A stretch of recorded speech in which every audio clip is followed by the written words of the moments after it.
Well, back home now, and the transition from childhood to becoming an adult is often difficult, and it seems in the 21st century it's becoming even harder.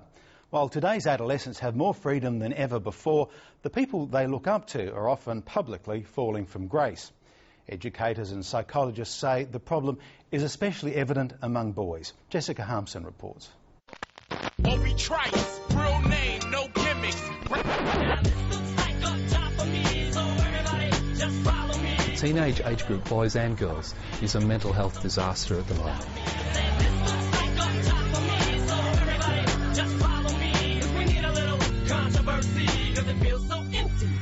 Death rates in teenage boys in car crashes, huge rates of alcoholism, binge drinking and a lot of anxiety and depression.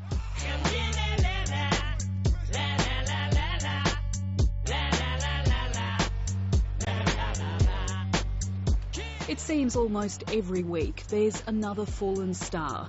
It's images like these that have some experts worried for the men of the future. Author and child psychologist Steve BIDDULPH says teenage boys need men they can genuinely look up to. We're not short of role models. Young people have they're drowning in role models. They're just not very good. Steve BIDDULPH travels the world, helping parents answer the riddle of the teenage mind, and says the biggest mistake is a belief that teenagers need independence. I think one of the things that we really didn't realise is that raising good men and turning boys into good men has to be a deliberate process. You can't leave that to chance. They're sentiments that also ring true for Adelaide teacher Andrew Lyons. After almost 2 decades in the education system, the father of 4 often despaired at his interactions with the boys in his classes. I was quite surprised by the racism and sexism and homophobia with the boys I was teaching, and it came out in different ways. Sometimes it would be in the yard, even sometimes just through the writing in the English pieces I was marking. And I asked myself the question, who is it who's actually challenging these boys with that behaviour and making them accountable? From these simple questions came an equally simple idea, a subject teaching boys how to be good men. Well, I like to think that it takes backbone is one element and heart is another element, and I've borrowed that from Steve BIDDULPH, but he talks very much about the fact that to be a good, strong man requires both of those things.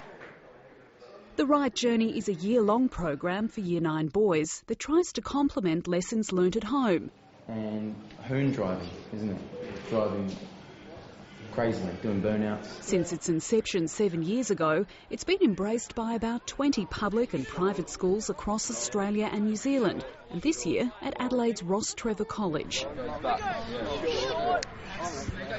When boys disengage, they start to take risks, drug taking, alcohol, joining gangs, sort of violence, etc. So this is a way to try and get them to re-engage in what society expects of them.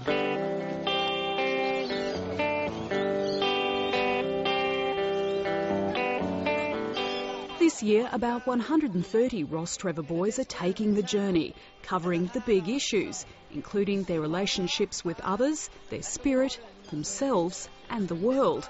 They'll learn how to speak respectfully, how to listen intently, and how to share a side of themselves not normally accepted in the playground. Now a man comes up from amongst the throng, takes a young boy's hand, and his hand is strong.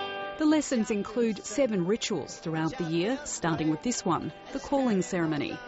Here, each boy farewells his childhood and signs a declaration promising to be a responsible and respectful man. Deeper water is calling him on.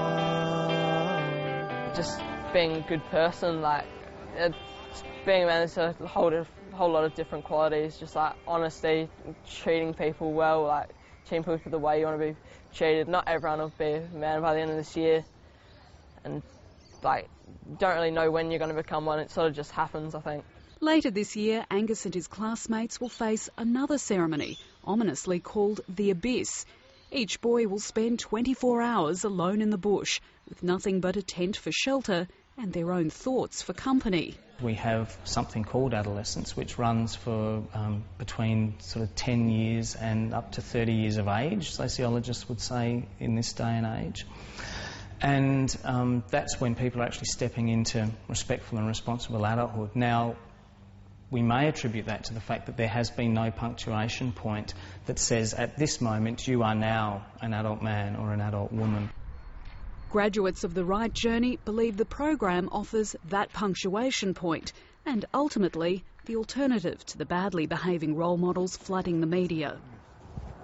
Anger is a big thing, controlling your anger, because a lot of us had a lot of anger issues and all that kind of stuff. We are all in this together.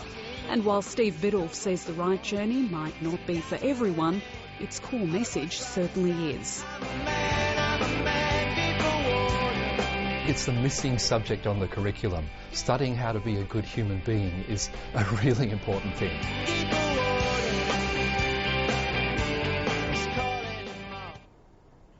Jessica Harmson reporting.